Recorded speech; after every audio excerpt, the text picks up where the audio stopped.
Bonjour, donc Gaël de la société Import, basée à Montpellier. Nous importons du matériel d'un peu partout à travers la planète et nous redistribuons en France, Belgique, Espagne et Maghreb. Et tu as une politique assez particulière, tu vas chercher des produits qui sont pas forcément les grands standards du marché. Tu peux nous expliquer un petit peu ce que les produits que tu distribues, les marques, tout ça? Eh bien, en fait, on essaie de chercher des produits malins, le plus souvent autonomes et portables, et qu'on mesure à chaque fois. Donc pour nous, ce qui est important, c'est pas seulement le prix, c'est le rapport qualité-prix. Un très bon IRC, ça c'est la base, et pas de dérive. Donc ça fait 3 ans qu'on travaille sur les LED, avec vraiment une recherche d'optimisation de la qualité. Est-ce que tu peux nous présenter un petit peu ces petits projecteurs? Donc là, c'est la marque Philex. Ouais. Ce sont des gens qui en fait viennent à l'origine de la fibre optique. Ouais. Et là, ils ont découvert, ils ont fabriqué un projecteur qui, au départ, est pour le monde de la photographie et qu'ils ont décliné pour rejoindre le monde de la vidéo et du cinéma. Donc là, on est sur, par exemple, des projecteurs, des équivalents de 350 watts halogènes, si on compare en quantité de lumière, avec une consommation de 90 watts. On peut les alimenter par batterie ou par secteur, donc via des batteries aimantes, par exemple. On est à température de couleur variable. On peut passer facilement de 3002 à 5006, c'est dimmable de 10% à 100%. Et donc c'est complètement froid. Même là, après 8 heures d'utilisation, on peut facilement mettre la main dessus sans problème. Quoi d'autre? Au niveau étanchéité, c'est étanche à la poussière et aux projections d'eau. Il va y avoir une prochaine version étanche aux grosses pluies. Au niveau de l'accessoirisation, on peut rajouter des lentilles de Fresnel. Donc on n'a pas besoin de visser en fait, elles sont magnétiques, c'est un support magnétique. On les défait, on les remet assez facilement. Également un dôme de diffusion qui permet de travailler plutôt sur les visages et à proximité.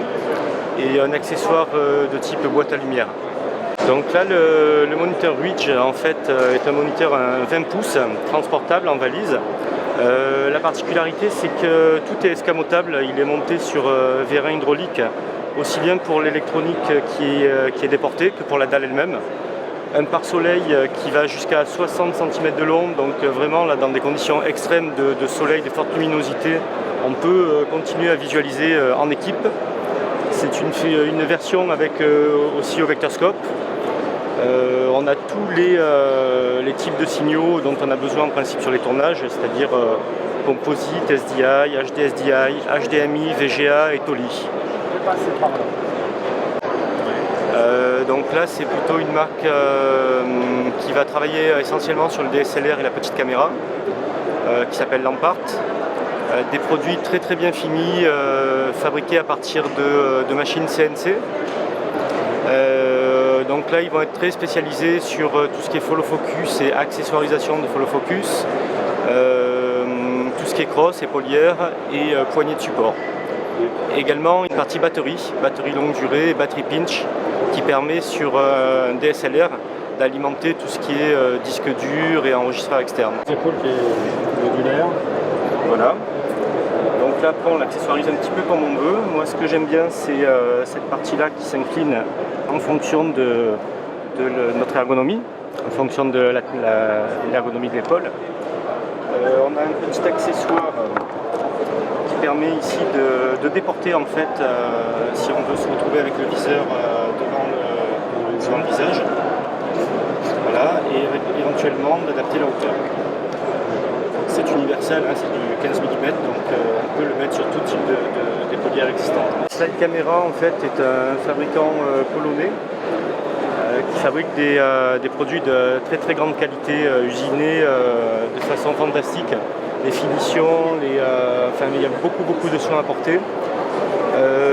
Au niveau de la fluidité, c'est assez incroyable. Alors on peut le motoriser de deux façons.